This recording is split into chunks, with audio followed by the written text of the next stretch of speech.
আসসালামু আলাইকুম। Hello everyone, welcome back to my channel. সুপ্রিয় দর্শক, সবাইকে স্বাগতম জানিয়ে আজকে আরেকটি মজার রেসিপি নিয়ে চলে আসলাম।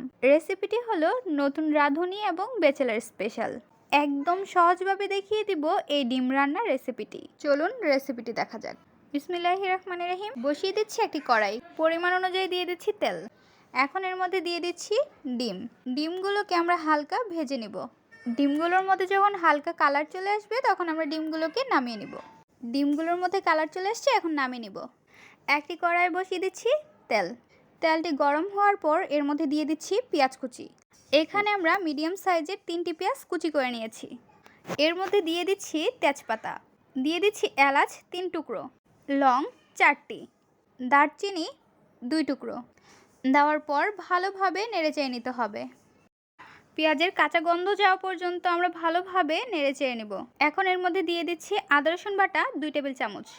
আদা রসুন দেওয়ার পর আবারও ভালোভাবে নেড়েচেড়ে নিতে হবে। দিয়ে দিচ্ছি গুঁড়ো মরিচের গুঁড়ো 2 টেবিল চামচ, হলুদের গুঁড়ো 1 টেবিল চামচ, ধনিয়ার গুঁড়ো 1/2 টেবিল চামচ, জিরে গুঁড়ো 1/2 টেবিল চামচ।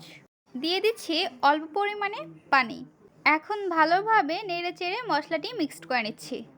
মশলাটি মিক্সড করার পর এর মধ্যে দিয়ে দিচ্ছি স্বাদ অনুযায়ী লবণ, দিয়ে দিচ্ছি টমেটো কুচি দেওয়ার পর আবারও ভালোভাবে নেড়েচেড়ে নিতে হবে। ভালোভাবে নেড়েচেড়ে মিক্সড করে নেওয়ার পর এর মধ্যে দিয়ে দিচ্ছি কাঁচামরিচের পেস্ট। কাঁচামরিচটি আমরা ব্লেন্ডার করে নিয়েছি। এখন হালকা নাড়াচাড়া করে নিচ্ছি। মশলাটি ভালোভাবে কষিয়ে নেওয়ার পর এর মধ্যে দিয়ে দিব আলুটিকে আমরা সিদ্ধ করে নিয়েছিলাম। সিদ্ধ করে নেওয়ার পর আলুগুলোকে হালকা হাতে ভেঙে নিয়েছি। আলুগুলো ভালোভাবে নেড়েচেড়ে মশলার সঙ্গে মিশিয়ে নিচ্ছি। মশলার সঙ্গে ভালোভাবে মিশিয়ে নেওয়ার পর এর মধ্যে দিয়ে দিব পানি দেওয়ার পর আবারও ভালোভাবে নেড়েচেড়ে মিক্সড করে নিতে হবে। এখন ঢেকে রেখে দিব 10 মিনিটের জন্য। চলে আসলাম 10 মিনিট পর। ঢাকনাটি উঠিয়ে ভালোভাবে নেড়েচেড়ে নিচ্ছি। নেড়েচেড়ে নেওয়ার পর আবারও ঢাকনা দিয়ে ঢেকে দেব 6 থেকে 7 মিনিটের জন্য। ঢাকনাটি উঠিয়ে নিচ্ছি। এখন ভালোভাবে নেড়েচেড়ে নিচ্ছি। যখন তরকারির ঝোল কমে চলে আসবে তখন এর মধ্যে দিয়ে দিব ডিমগুলো দিয়ে হালকা নেড়েচেড়ে মিশিয়ে নেব এবং ঢেকে রেখে দেব। 3 মিনিট পর ঢাকনাটি উঠিয়ে নিচ্ছি। এখন এর মধ্যে দিয়ে দিচ্ছি গরম মশলার গুঁড়ো।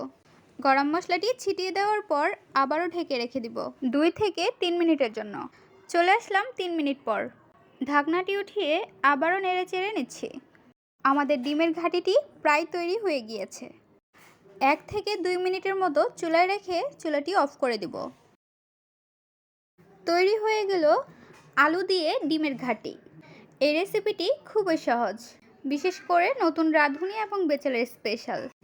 যে কেউ এই রান্নাটি একবার ফলো করলেই তৈরি করে নিতে পারবেন। আমাদের এই রেসিপিটি আপনাদের কাছে কেমন লেগেছে তা অবশ্যই জানিয়ে দিবেন এবং ভিডিওটি ভালো লাগলে অবশ্যই একটা লাইক করে দিবেন। আজকের পর্বে এখানেই বিদায় নিচ্ছি গাইস। আসসালামু আলাইকুম, ভালো থাকবেন সবাই। আল্লাহ হাফেজ।